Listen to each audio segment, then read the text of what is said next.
आज हमारे स्टूडियो में हैं फिल्म निर्देशक निर्माता नरेश मल्होत्रा जी। तो ये बताइए कि आप कहाँ पले बढ़े और फिल्मों में रुचि कैसे हुई आपकी? पला बड़ा तो मैं बॉम्बे में ही हूँ, और क्योंकि मुंबई नगरी है ही फिल्मों की नगरी, तो हो सकता है मेरी किस्मत में लिखा था शायद कि मैं इस फील्ड में आऊँ। तो कुछ ऐसा हुआ कि मुझे ज़रूरत थी कुछ एक कॉलेज में एडमिशन लेने की, और बहुत अर्जेंसी थी। तो मेरे घर के पास हमारे बहुत ही फैमिली फ्रेंड थे, प्राण मेहरा साहब एडिटर, उस समय के सबसे अच्छे एडिटर थे वो, और मुझे लगता है आज भी मैंने उनसे बेहतर एडिटर अभी तक नहीं देखा। उन्हीं से ही सीखा है सब कुछ। और वो लेटर लेने के लिए उस समय B.R. चोपड़ा साहब का ऑफिस उनके बहुत ही नज़दीक था हमारे घर के, तो अर्जेंसी में मुझे वहाँ जाके लेटर लेना पड़ा चोपड़ा साहब से, जो उन्होंने ही दिलवाया और मेरी कॉलेज में एडमिशन हुई। तब तक सोचा नहीं था, क्योंकि फिल्मों से वैसे कोई ताल्लुक हमारी फैमिली का कुछ नहीं था, बट बेसिकली उसी वजह से ही आस्ते आस्ते एक शौक़ पैदा होता चला गया। लैब में जाना शुरू किया, एडिटिंग में जाके बैठता था, देखता था कैसे क्या काम होते हैं, और आस्ते आस्ते वो जो चीज़ थी, जो एक शौक़ था, वो आस्ते आस्ते प्रोफेशन में बदल गया। तो करते कराते मैं एडिटिंग डिपार्टमेंट में आ गया। फिर जब यशराज फिल्म बनी तो मैंने वहाँ पर जाना शुरू किया थोड़ा सा, और मैंने पहली बार जो है जोशीला एक फिल्म थी जो यश चोपड़ा साहब ने डायरेक्ट की थी, और त्रिमूर्ति फिल्म की फिल्म थी, गुलशन राय साहब प्रोड्यूसर थे उसके। तो उसमें मैं बाकायदा ऑफिशियली अप्रेंटिस बना एडिटिंग में, और वहाँ से मैंने ये काम शुरू किया। तो आपने पहली फिल्म कब बनाई अपनी? पहली फिल्म जो एज ए डायरेक्टर बनाई मैं पहले एडिटर बना। राजीव राय जो उनके बेटे थे, उनके साथ मैं पहले एडिटर बना, और मैंने उनके साथ युद्ध, हृदय, विश्वात्मा जैसे सारी फिल्में एडिट की उनकी। फिर मैं यश चोपड़ा साहब के साथ असिस्टेंट रहा, रमेश तलवार साहब के साथ असिस्टेंट रहा। रमेश जी थे जिन्होंने मुझे इस डिपार्टमेंट में, जो डायरेक्शन डिपार्टमेंट में एडिटिंग से वही लेकर आए थे। मैंने फिल्में की उनके साथ एज एन असिस्टेंट, बसेरा, शशि कपूर के साथ, राखी रेखा सकते हैं। फिर मैंने फिल्म की उनके साथ दुनिया, दिलीप कुमार साहब के साथ, ऋषि कपूर, दुनिया। उसके बाद मैंने फिल्म की उनके साथ बसेरा, दुनिया, ज़माना, ऋषि कपूर और राजेश खन्ना के साथ। तो ऐसे मैं उनके साथ असिस्टेंट ही कर रहा था एज एन एसोसिएट। फिर एक बार ऐसा हुआ कि उनकी फिल्म कोई फ्लोर पर नहीं थी, और यश जी असिस्टेंट चाहते थे कोई। वो जनरली ऐसे ही लोगों के साथ काम करना पसंद करते थे जिनके साथ उन्होंने पहले किया हो। तो फिर उन्होंने, मैं फ्री था तो उन्होंने मुझे बुलाया चांदनी के वक्त। फिर मैंने चांदनी से दोबारा उन्हें ज्वाइन किया। चांदनी, लम्हे, परंपरा एक फिल्म की थी उन्होंने A.G. नडियालवाला साहब की। तो उन तीनों फिल्मों में मैं उनके साथ एसोसिएट था, और उसके बाद उन्होंने मुझे मौका दिया। एक दिन पूछा अचानक कि बेटा क्या करना चाहते हो ज़िंदगी में? मौका मिलेगा तो फिल्म करूँगा। तो उन्होंने मुझे पहली बार जो है फिल्म डायरेक्शन का चांस जो है यश चोपड़ा साहब ने दिया। उसके बाद आपने कितनी फिल्में बनाई होंगी टोटल? मैंने फिल्में ऐसे डायरेक्टर, मैंने अपनी, मेरी पहली फिल्म थी ये दिल लगी। उसके बाद मैंने एक फिल्म की बाहर जाके, फिर बीच में कुछ फिल्में शुरू होनी थी जो उस मौके पर नहीं हो पाई किसी वजह से। फिर बाहर गया, फिर मैंने एक फिल्म की वीनस के प्रोडक्शन के लिए, जिसमें विजय गिलानी प्रोड्यूसर थे, गोविंदा, मनीषा के साथ, फारा के साथ। उसके बाद मैंने एक फिल्म की क्रांति, बॉबी देओल, अमीषा पटेल, विनोद खन्ना जी, रति अग्निहोत्री, कबीर बेदी, बहुत सबके साथ। फिर मैंने फिल्म की दिल का रिश्ता, एक ऐश्वर्या राय जी का होम प्रोडक्शन था वो, और उसमें और भी पार्टनर फिल्म। फिर अर्जुन रामपाल ने ऐश्वर्या राय के साथ, उसमें राखी जी, परेश रावल को देख सकते हैं, वो फिल्म की उनके साथ।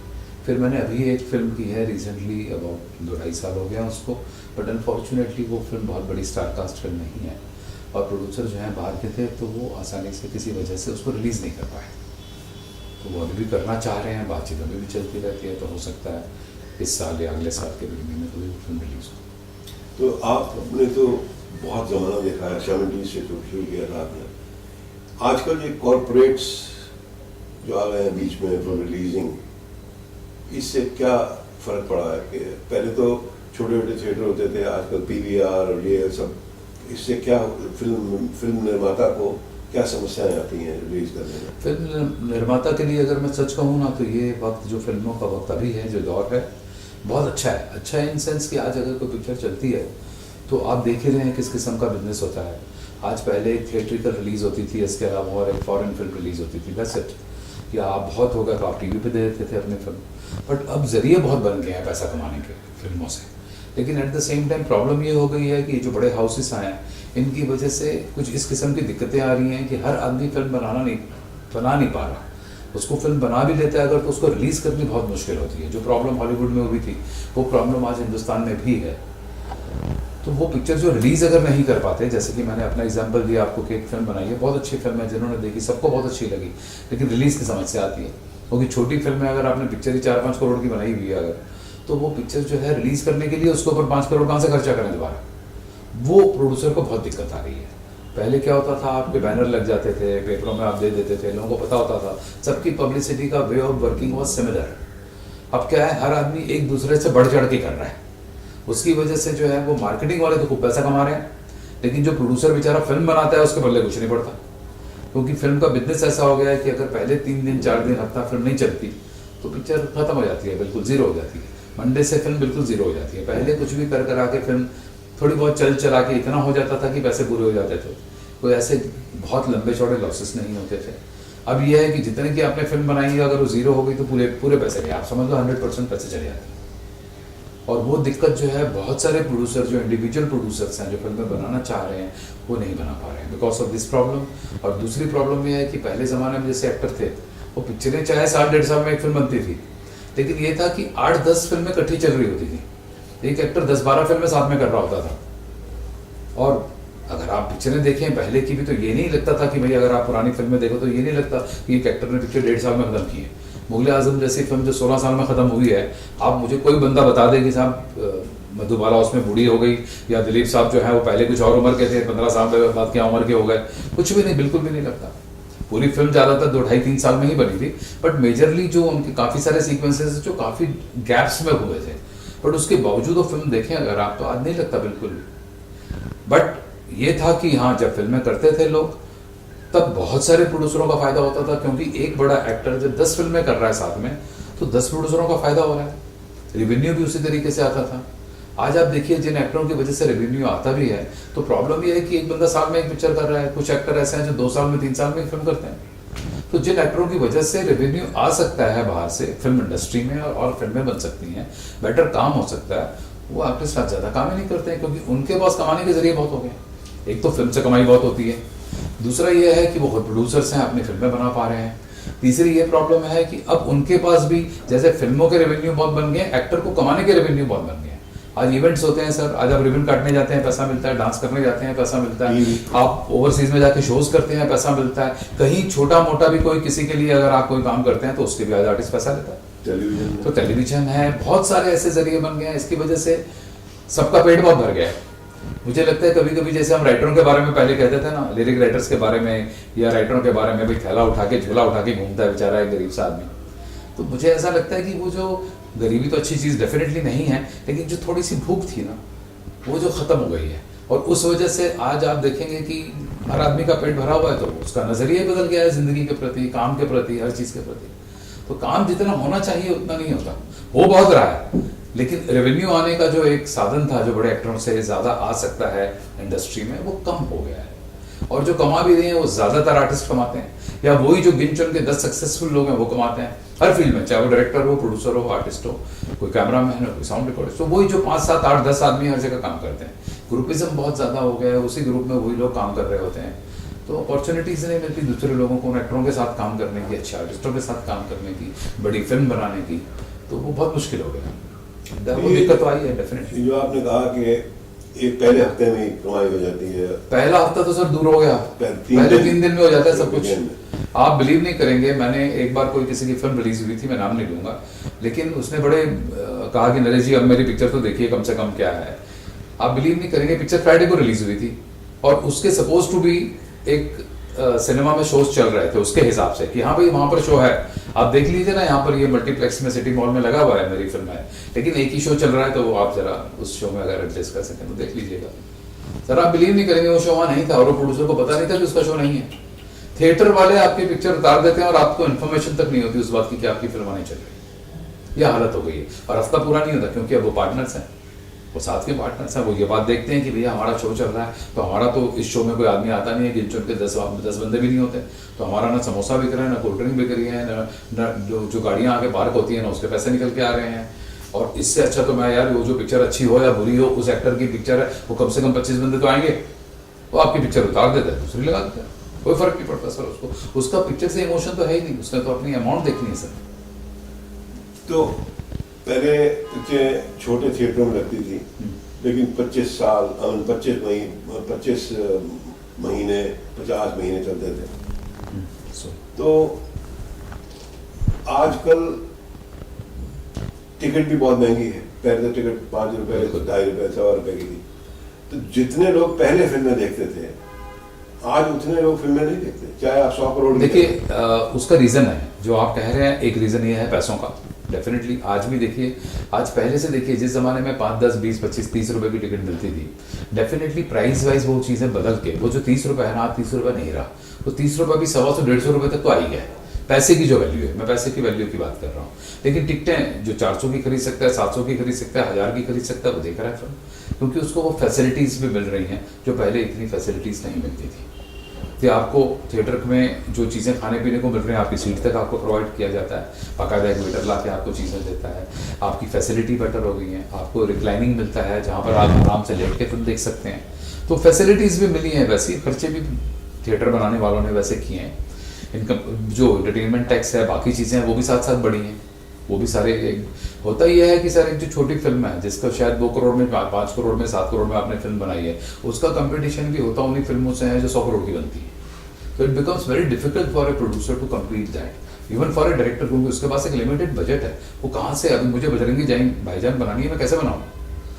शायद मेरा सब्जेक्ट है, शायद मेरा सब्जेक्ट अच्छा है, सब कुछ है, लेकिन मैं उतनी बड़ी फिल्म नहीं बना सकता क्योंकि मेरे पास सलमान खान नहीं है। तो it becomes very difficult some time, even you have good subjects but it doesn't run that much. ये है छोटी फिल्म भी अगर अच्छी बनाते हैं तो आज चलती है। देखिए आज पिक्चर ने प्रूव किया, आज स्त्री जैसी फिल्म है जो बहुत अच्छी चल रही है, बहुत अच्छी चल रही है। वो उतनी बड़ी फिल्म नहीं है या उस किस्म की प्राइस में नहीं बनी हुई है, लेकिन पिक्चर का तो 125 करोड़ बिजनेस हुआ, which is a very huge thing. हम कभी पहले सोचते भी नहीं थे। और आज इस किस्म के रेवेन्यूज़ हैं आपके पास, आपका सैटेलाइट बिकता है, आपका डिजिटल बिकता है, आपको ये फ़ायदे हैं आपको कि जहाँ पर अगर आपकी पिक्चर थोड़ी भी ठीक ठाक जाती है तो ये चीज़ों से आपको कुछ ना कुछ पैसा मिलता है। आज एक बहुत बड़ी टेरिटरी खुली है चाइना, आप देखिए करोड़ों रुपए का बिजनेस है वहाँ पे, 4-4, 5-5 हज़ार थिएटर में वहाँ पिक्चर लगती है। चाइना इतनी बड़ी टेरिटरी है, लेकिन है यही कि फिर जो ओवरसीज़ में फिल्में जाती हैं वो गिन चुन के, वो ओवरसीज़ की वही 10 बड़ी फिल्में, 15 बड़ी फिल्में होती हैं जो जाती हैं, सारी फिल्में तो जाती नहीं हैं। जैसे बाहर की फिल्में हिंदुस्तान आती हैं तो आपने देखा होगा साल भर में वही 15-20 फिल्में आती हैं बड़े आर्टिस्टों की। हर फिल्म तो वहाँ की भी बनी हुई यहाँ नहीं आती ना। तो सेम थिंग यहाँ के लोगों के लिए भी है। तो इशू जो है उन लोगों के लिए ज़्यादा है जिनके पास पैसों का अरेंजमेंट एक लिमिटेड है, जिनके रिसोर्सेज पिक्चर के रिलीज़ के लिए लिमिटेड हैं, जिनके रिसोर्सेज बड़े आर्टिस्टों को अपने फिल्म में लेने के लिए लिमिटेड है। वो डिफ़िकल्टी ऐसे सारे लोगों को फिल्म बनाने की आती है, लेकिन है शौक है, बना रहे हैं लोग। और अब पिक्चर जो है बनाना जो है वो शौक से ज़्यादा आई थिंक प्रोफेशनलिज्म इसमें जिस किस्म का आ गया है वो डिफरेंट हो गया। ये भी एक बिजनेस है आज वो सिर्फ शौक के लिए आप काम कर रहे हैं, वो ज़माना ख़त्म हो गया। तो आपने 70s से देखी, फिल्म बनाई और स्टोरी देखी और उनको यूज़ किया, फिल्में बनाई। बेसिकली तो फिल्म लव स्टोरी ही है basically, until unless it is बहुत ही डिफरेंट टाइप ऑफ स्टोरी हो, it's a love story between a man and a woman. तो किस तरह वो चेंज हुई है, आपने कोई चेंज? देखिए लव स्टोरी जो है ना, मैं ये नहीं कहूँगा कि सिर्फ लव स्टोरीज ही होती है फिल्मों में, I am little differ with that point of view.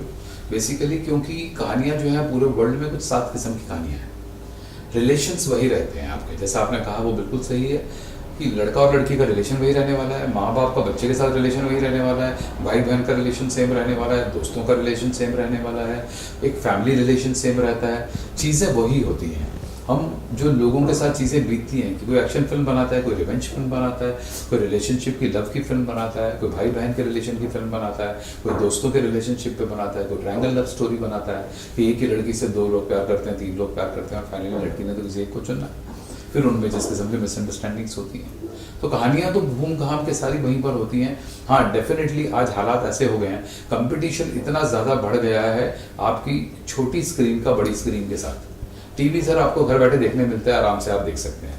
आज वेब सीरीज आ चुकी हैं जो आप अपने टाइमिंग से देख सकते हैं और बहुत अच्छे लेवल पे बन रही हैं, क्योंकि फॉरेन का सारा जो प्रोडक्ट है आज आप पूरी तरह से देख सकते हैं। जो पहले आप 2 फिल्में, 4 फिल्में, 6 फिल्में देखते थे, ऐसा नहीं है।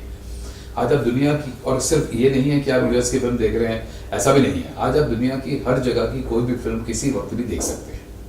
तो इतना ज़्यादा कंपटीशन हो सकता है और हो चुका है कि हम अगर उस कंपटीशन में थोड़े से भी पीछे रह जाएंगे तो हम फिल्म मेकिंग में बहुत पीछे रह जाएंगे। जबकि भारत ऐसा देश है, यहाँ पर सबसे ज़्यादा फिल्में बनती हैं, बट जो क्वांटिटी है वो अलग चीज़ है और क्वालिटी है वो अलग चीज़ है। क्वालिटी वाइज हम लोगों ने अब लोगों से कम्पीट करना है ऑल ओवर वर्ल्ड से। पहले हम अपने आप से कम्पीट करते थे सर, एक डायरेक्टर दूसरे डायरेक्टर से कम्पीट करता था, एक प्रोड्यूसर दूसरे प्रोड्यूसर से कम्पीट करता था कि मैं बेटर या बड़ी फिल्म बनाऊँ। लेकिन अब ऐसा नहीं है, अब आप दुनिया से कम्पीट कर रहे हैं, तो सोचिए आपको कंपटीशन कितना ज़्यादा स्ट्रांग हो चुका है। और दूसरी चीज़ है, जो लोगों की अर्ज थी पहले फिल्म देखने की, हम लोग बाकायदा तैयार होके एक संडे की वेट करते थे कि आज हमने फिल्म 6 बजे का शो देखना है, फिर 9 बजे सब फैमिली एक साथ किसी रेस्टोरेंट में जाएगी अपने अपनी हालात के हिसाब से, चाहे आप इडली खा के आ जाइए, चाहे आप डोसा खा के आ जाइए, चाहे आप वड़ा पाव खा के आ जाइए। लेकिन एक सिस्टम बना हुआ था कि आप फिल्म देखने जाते हैं तो कुछ खा पी के वापस आते हैं, तो आज का हमारा डिनर भी हो गया। बहुत उस तरीके से जैसे लोग बाकायदा पिकनिक प्लान करते हैं, ऐसे फिल्म भी प्लान की जाती थी। अब ऐसा कुछ भी नहीं है, आप अपने सहूलियत के हिसाब से जब मर्जी फिल्म देखिए। आप एक ही स्क्रीन पे आप देखिए, जो बड़ी फिल्में होती हैं सर 12-12, 10-10 शो, 20-20 शो सर एक थिएटर में होते हैं, क्योंकि 6-7 स्क्रीन हैं, तो 6-7 स्क्रीन पे पता चले 4 स्क्रीन पे वही फिल्म लगी हुई है, तो आपके पास कम से कम 20-20 फिल्में एट ए टाइम, 20 शोज चल रहे हैं एक ही फिल्म के। तो ये जो आजकल साइड्स जो हमारे बड़े बड़े निर्माता हैं, बिहार से, मध्य प्रदेश से, उत्तर प्रदेश से लोग आ रहे हैं, यंग लोग, और अच्छी फिल्में बना रहे हैं, जिसे वो कहते हैं मीनिंगफुल सिनेमा। बड़े स्टार्स को नहीं लेते हैं, छोटे छोटे एक्टर्स को लेते हैं, उसके बारे में क्या ख्याल है आप? देखिए, ये पिक्चरें ना पहले भी बनती थी, ये ऐसा नहीं है कि अभी बननी शुरू हुई है।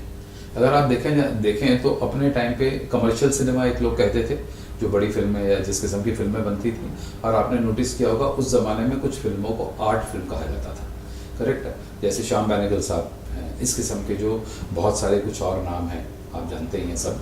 तो वो लोग उस किस्म का सिनेमा तब भी बनाते थे, ऐसा नहीं है कि नहीं। जैसे शशि कपूर साहब बहुत ही कमर्शियल रहे हैं, लेकिन अगर एज ए प्रोड्यूसर आप देखें, उनका जहन में अगर ऐसा था कि वो फिल्में हमेशा आर्टिस्टिक बनाते थे। बहुत खूबसूरत कुछ फिल्में बनाई हैं उन्होंने, लेकिन हमेशा आर्टिस्टिक फिल्में बनाई हैं उन्होंने, कमर्शियल सिनेमा उन्होंने बहुत ज़्यादा नहीं बनाया। तो फिल्में पहले भी ऐसी बनती थी, ऐसा नहीं कि नहीं बनती थी। द डिफरेंस इज बेसिकली, हाँ, अब ऑल ओवर इंडिया से अगर आप कहें तो जितने लोग पहले काम करने के लिए यहाँ पर आते थे, अब उससे ज़्यादा आते हैं, क्योंकि फिल्मों का शौक है। पहले फिल्मों का जरिया ही नहीं था कोई, अब जरिया बनते जा रहा है कि जो लोग आते हैं, फिल्म का चांस नहीं मिलता टीवी में चले जाते हैं, टीवी का चांस नहीं मिलता डॉक्यूमेंट्री बना लेते हैं कुछ। अब आप सोचिए, आपको कुछ नहीं चाहिए, एक फोन आपके हाथ में और आप उससे फिल्म बना लेते हैं। तो ये तो हर आदमी फिल्म मेकिंग कर सकता है, हर आदमी फिल्म मेकिंग कर सकता है। रिलीज की प्रॉब्लम उनको उसलिए नहीं है क्योंकि छोटी चीज बना के अगर आपने अपना सिर्फ बताना है कि मुझे काम आता है, आप यूट्यूब पर फ्री में रिलीज करते हो, लोग आपका काम देखते हैं। पहले तो कैमरे के पास खड़े होने के लिए आपको साल लग जाते थे, कितने लोगों को मौका मिलता था ये सब। मैं खुद जब एज एन असिस्टेंट मैंने काम शुरू किया है, मुझे खुद जो ब्रेक मिली है, जो ऑलमोस्ट मेरे ख्याल से कुछ करीबन अप्रॉक्सीमेटली 23-24 साल के बाद मुझे ब्रेक मिली एज ए डायरेक्टर। आप सोचिए कि कितने मेहनत का काम था पहले और कितना काम करते थे सब। अब वो नहीं है। अब आपको अगर आप अच्छे हैं तो आपको 2 साल में ब्रेक मिल सकती है, 3 में मिल सकती है, कोई ब्रेक नहीं देता, आप अपना काम शुरू कर लीजिए, कुछ जो मर्जी कर लीजिए आप, और लोगों तक पहुंचाइए, उसको यूट्यूब के जरिए पहुंचाइए, जैसे मर्जी पहुंचाइए, आपका तो खर्चा भी नहीं है। 4-5-6 दोस्त आपस में मिलकर बैठ जाते हैं, कुछ प्लान कर लेते हैं, एक छोटा सा सब्जेक्ट बना लेते हैं, 10 मिनट की फिल्म बना के डाल देते हैं कहीं ना कहीं। तो हर आदमी को एक मौका मिल जाता है अपना काम दिखाने का, और फिर अगर आप अच्छा काम कर रहे हैं तो आपको कोई ना कोई चांस भी दे देता है। It becomes easy. अब मौके बहुत ज़्यादा मिलने लगे हैं बिकॉज ऑफ टीवी कह लीजिए, वेब सीरीज बोल लीजिए, एडवर्टाइजमेंट बोल लीजिए, बहुत सारे काम है, डॉक्यूमेंट्रीज बोल लीजिए। तो बहुत सारे काम ऐसे हो चुके हैं जिनकी तादाद पहले जैसी नहीं है, बहुत बढ़ चुकी है। तो ये जो वेब सीरीज का जिक्र किया आपने, ये जो नेटफ्लिक्स और अमेजोन आ गई मार्केट में, जो कि टीवी से कम्पीट कर रही है और मेरे ख्याल में टीवी को डिफीट भी कर रही है, उसके बारे में क्या ख्याल है आपका? देखिए, वर्ल्ड में कोई ना कोई नई चीज़ें तो आती ही रहेंगी। फिल्म मेकिंग में अगर आप देखिए तो पहले जब फिल्म बनाते तो खाली थिएटर का रिलीज होती थी, पहले रेवेन्यू सिर्फ वहीं से आता था। फिर ओवरसीज़ का रेवेन्यू आता था जो हर फिल्म को नहीं मिलता था। बड़ी फिल्में ओवरसीज़ में जाती थी, उन्हीं को वो रेवेन्यू मिलता था। कुछ ऐसी फिल्में होती थी जो टीवी पे आ जाती थी, बट टीवी भी उस समय सिर्फ नेशनल टेलीविजन था और तो कोई टीवी था नहीं। आज बहुत सारे चैनल आ चुके हैं तो टीवी का रेवेन्यू प्रोड्यूसर के लिए बहुत बढ़ गया, पैसे भी बहुत अच्छे मिलते हैं। आपने देखा होगा जो पुराने लोग थे उन्होंने शायद उतने की फिल्म नहीं बनाई होगी जितने आज उनको सिर्फ टीवी से मिल जाते हैं। बहुत सारे पुराने प्रोड्यूसर हैं जिनका सर्वाइवल जो इस समय हो रहा है वो अपनी पुरानी फिल्मों के दम पे हो रहा है, क्योंकि अब फिल्म थिएटर में तो दोबारा रिलीज होती नहीं है। लेकिन आप एक पैकेट बना के, अपना एक बंच बना के, आप किसी भी एक अच्छे चैनल को अपना बंच हर ईयर, हर 5 साल बाद, 10 साल बाद, जो आपका कॉन्ट्रैक्ट होता है आप दे सकते हैं, और उससे इतना पैसा मिलता है कि आपके वो 5 साल और 10 साल आराम से गुजरते हैं। So it is beautiful, it is very good thing. But definitely ये जो रेवेन्यूज और जो सिस्टम और जो बातें चेंज होती जा रही हैं, ऐसे फिल्म का भी सिस्टम चेंज होते जा रहा है। ऐसे ही अभी एक नई चीज़ जो है ये वेब सीरीज, जो लोगों ने बहुत ज़्यादा लोग बना रहे हैं। ऑफकोर्स नेटफ्लिक्स जो है, अमेजोन जो है, ये वर्ल्ड वाइड है, हर आदमी देखता है, और उनके साथ कम्पीट करना है। जैसे छोटे फिल्म वाले बड़ी फिल्म से कम्पीट करते हैं, ऐसे ही इंडिया में जिन लोगों ने वेब सीरीज शुरू की है उन्होंने थोड़े कम पैसे से इन लोगों को कम्पीट करना है, which is again A tough job, but definitely everything is possible. और अगर हम अच्छा मटेरियल देंगे, अच्छा काम करेंगे, तो वेब सीरीज से भी बहुत अच्छा मटेरियल निकल सकता है, बहुत अच्छे पैसे कमाए जा सकते हैं। इसका ये है कि आपको इमीडिएटली पैसे नहीं मिलते। अगर आप अपनी वेब सीरीज अगर कोई बना रहे हैं और आप अपने ही इस पर डालना चाहते हैं, अपने ऐप पर डालना चाहते हैं, तो आपको इमीडिएटली उससे इनकम नहीं होती। तो जो लोग वेब सीरीज बना रहे हैं उनमें इतनी ताकत होनी चाहिए, उनके पास इतना पैसा होना चाहिए जो वो होल्ड कर सके चीज़ों को। तो इसीलिए अगर आप देखें तो एकता कपूर है, यशराज फिल्म है, जो इस किस्म के लोग हैं, जो बड़े लोग हैं थोड़े से, जिनके पास होल्डिंग पावर है, उन्होंने अपनी वेब सीरीज शुरू की है, अपने ऐप बनाए हैं, अपनी चीज़ बनाते हैं, अपना प्रोडक्ट बनाते हैं और अपनी वेब सीरीज पर डालते हैं। तो उनको पता है कि हमारा सर्वाइवल अदरवाइज फिल्मों से कह लीजिए, टेलीविजन से कह लीजिए, हो रहा है। तो web series by the time दूसरे लोग आएंगे तब तक हमारी वेब सीरीज में हम बहुत आगे निकल चुके होंगे। So even in web series finally there are going to be those 10 big producers. होता हमेशा सबके साथ वही है कि वो एक कंपटीशन जो है छोटे का बड़े के साथ, वो हमेशा रहेगा, वो खत्म नहीं होगा। चाहे वो वेब सीरीज आ जाए, चाहे वो टेलीविजन आ जाए, चाहे वो फिल्मों में आ जाए, आप कुछ भी कर लीजिए, वो कंपटीशन हमेशा रहेगा। तो आजकल आप किस फिल्म पर काम कर रहे हैं? मैंने अभी एक फिल्म पर काम किया था। अनफॉर्चुनेटली वो जो प्रोड्यूसर्स हैं वो, उनका काम था, मैंने अर्जुन रामपाल के साथ एक फिल्म प्लान की थी अभी, और एक साउथ की लड़की है आमला पॉल करके, उसको लिया था, और बाकी सारे आर्टिस्ट भी किए। मेरा म्यूजिक रेडी है, मेरा सब कुछ रेडी है। बट अनफॉर्चुनेटली जो हमारे प्रोड्यूसर थे जिन्होंने फाइनेंस लगाना था फिल्म में, उनका बिजनेस था ये, आपको पता होगा बिटकॉइन के बारे में, तो बिटकॉइन से डीलिंग थी उनकी, बिटकॉइन में डील करते थे वो। अनफॉर्चुनेटली जब हमने शूटिंग करनी थी अप्रैल में, और फरवरी एंड में गवर्नमेंट ने कुछ रूल चेंज कर दिए, और बिटकॉइन जो है वो लीगल नहीं रहा हमारी कंट्री में। जो चीज़ मार्च में क्लियर हुई हम लोगों को, अप्रैल से हमारी शूटिंग थी, तो प्रोड्यूसर्स ने कहा कि हमको वेट करना पड़ेगा, बिकॉज इमीडिएटली, तो आजकल फिल्में आपको पता है कैसे बनती है, one go the whole film comes out. ऐसा नहीं है 4 दिन की शूटिंग करनी है तो चलो कर लो, किसी तरीके से मैनेज कर लो। पूरी पिक्चर, पूरा प्रोजेक्ट एक साथ बनता है, तो पूरे पैसे भी एक साथ चाहिए होते हैं, लोगों को देने के लिए भी, फिल्म बनाने के लिए भी, और रिलीज भी 2-3 महीने में अगर पिक्चर आपने रिलीज करनी है तो उसका अरेंजमेंट भी आपके पास होना चाहिए, वो भी एक साथ होता है सारा का सारा, और बहुत ज़्यादा होता है। तो वो उन्होंने वेट करने के लिए कह दिया। अब वो कब शुरू होगी मुझे नहीं पता, तो I am planning 1 or 2 more things, जो मैं अभी नहीं कहना चाहूँगा बिकॉज वो डेफिनेट और 100% कन्फर्म्ड नहीं है। तो जैसे ही 1-2 पिक्चरें और कन्फर्म होंगी तो मैं वो शुरू कर लूँगा, क्योंकि इनका अभी तक रिजल्ट निकला नहीं है कि कब शुरू करनी है। अगर ये कह देंगे तो इसका काम तो ऑलमोस्ट सारा खत्म किया हुआ है, म्यूजिक रेडी है, स्क्रिप्ट रेडी है, चीज़ें रेडी है, आर्टिस्ट साइन है, टेक्नीशियन साइन है, सब हुआ हुआ है। It's very unfortunate for those people, I really feel bad, but it's a government decision, so nothing can be done. कोई ऐसी बात जो मैंने आपसे नहीं पूछी और आप कहना चाहें? कुछ नहीं सर, बस मैं तो यही कहना चाहता हूँ कि हर आदमी के लिए कि जैसे मैं आज तक काम करने की कोशिश कर रहा हूँ इतने सालों से, मैं उम्मीद करता हूँ कि आजकल की जो यंगर जनरेशन भी आएगी वही भी ऐसी मेहनत करती रहेगी और फिल्में बनाती रहेगी, और बहुत अच्छी फिल्में बनाएंगी, बहुत अच्छे लोग आ रहे हैं, बहुत अच्छा काम कर रहे हैं, और डेफिनेटली टेक्निक है ये थोड़ी बहुत हमेशा बदलती रहेगी। तो जो हमारे किस्म के लोग हैं वो भी अभी भी काम करें, मैं तो चाहूँगा, बिकॉज उनका अपना एक एक्सपीरियंस है अपने काम का। और as far as technique is concern, film making का जहाँ तक ताल्लुक है उसमें कुछ बदलाव नहीं आया। रिलेशनशिप जो फिल्मों की होती है, जो कहानियों में होती है, जो अदरवाइज चीज़ें होती हैं, सब सेम है। आप मुझे बताइए, भाई तो भाई रहेगा, बाप बाप ही रहेगा, मामा ही रहेगी, तो उसमें बदलाव नहीं है। मेकिंग में थोड़ा सा डिफरेंस है, टेक्निक में थोड़ा सा डिफरेंस है। आज की जनरेशन को हमारे को दिमाग में रख के फिल्म बनानी है। आज की, अभी मैं शायद प्रीवियस जनरेशन का हूँ, थोड़ा सा पहले का हूँ, लेकिन मुझे आज अगर फिल्म बनानी है तो मैं आज के कॉलेज स्टूडेंट की फिल्म बनाऊंगा। मैं ये नहीं सोचूंगा हमारे टाइम पे क्या चलता था। अगर मैं ऐसे सोचूंगा तो फिर मुझे फिल्म नहीं बनानी चाहिए। एक थोड़ा सा परिवर्तन जो मुझे लगता है, जो मैं बाहर रहा हूँ, पहले फिल्में बनती थी या तो एब्जेक्ट पॉवर्टी की, जैसे सत्यजीत रे बनाते थे, या अमीरी की, जैसे Raj Kapoor, middle class family को कोई पूछता नहीं था। नहीं वो आजकल हर फिल्म में मिडिल क्लास, कानपुर में, मेरठ में, गाजियाबाद में, डेफिनेटली छोटे छोटे देखिए शहरों क्या में। है उसमें एक डिफरेंस क्या है। एक तो क्या है, आप किसी जगह पर जाके फिल्म बनाते हैं तो उस पूरे एरिया का लगाव आपके साथ हो जाता है अपने आप। चाहे लैंग्वेज बोल लीजिए, कैरेक्टर्स फिर आप वहीं से लेते हैं, आपकी लैंग्वेज का थोड़ा सा इस्तेमाल, फिल्म हिंदी होती है लेकिन कहीं ना कहीं वहाँ की लैंग्वेज का टोन बोल लीजिए, कोई कैरेक्टर आप दो ऐड कर देते हैं ऐसे जो उस किस्म की लैंग्वेज बोलते हैं, उस किस्म का टोन, हिंदी में भी उस किस्म का टोन ले आते हैं, तो वहाँ के लोगों के लिए ये चीज़ बहुत इंटरेस्टिंग हो जाती है। बाकी रही मिडिल क्लास की बात, तो मिडिल क्लास जो है वो मैक्सिमम फिल्म देखती है। उसका कारण मैं बताऊँ आपको, जो छोटे लोग हैं, पहले क्या था, एक चौकीदार भी फिल्म देखने जाता था, आजकल वो क्या है, डाउनलोड कर लेते हैं, 5 रुपए में डाउनलोड हो जाती है इलीगली, और वो बैठा हुआ पूरी रात अपना बेड में 2 पिक्चरें देख लेता है रात भर में 5 रुपए में, और 5 रुपए में सर वो 10 रुपए में रात को बैठ के 2 फिल्में देख लेता है। वो अगर 200 रुपए की टिकट लेके, 100 रुपए की टिकट लेके भी फिल्म देखने क्यों जाएगा? ये प्रॉब्लम है। तो छोटे लोग जो है कम होते जा रहे हैं, करेक्ट है। जो बहुत बड़े लेवल के लोग हैं, वो उनके पास दुनिया जहान के घर में उन्होंने होम थिएटर बनाया हुआ, बड़े वैसे फिल्म देखते हैं, कोई इशू नहीं है उनको। या शौकिया जाके रिक्लाइनर में बैठ के आराम से रात को 11 बजे का शो, सर कभी सुना था आपने? आज रात को 11 बजे का शो पहले फुल होता है, शायद आपको 8 बजे के शो में टिकट मिल जाएगी, लेकिन 11 बजे के शो के फुल होने के चांसेस ज्यादा हैं।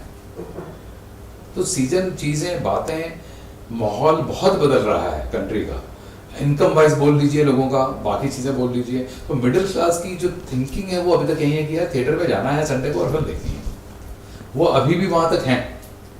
तो बहुत लोग फिल्म देखने जाते हैं। दूसरे हैं कि स्टूडेंट ने बंक मारनी है तो कहाँ जाए, वो फिल्म देखने चले जाते हैं। इसीलिए आपने देखा होगा जो सुबह 12 बजे के पहले के शोज हैं वो थोड़े से सस्ते हैं देन उसके बाद के शोज में, वो उन्होंने रखा है इसलिए हुआ है ताकि सवेरे वो लोग आके फिल्म, स्टूडेंट जो है वो कॉलेज से जब बंक करते हैं तो हमारे थिएटर में आके फिल्म देख सकते हैं। उसकी टिकट उन्होंने 100 रुपये रखी होगी, 120 रुपये रखी होगी, 110 रुपये रखी होगी, और कुछ ट्यूजडेज या ऐसे कुछ दिन होते हैं जहाँ पर और थोड़ी सी सस्ती होती है। तो दिस इज द थिंग। बहुत बहुत शुक्रिया। Thank you so much. Thank you very much.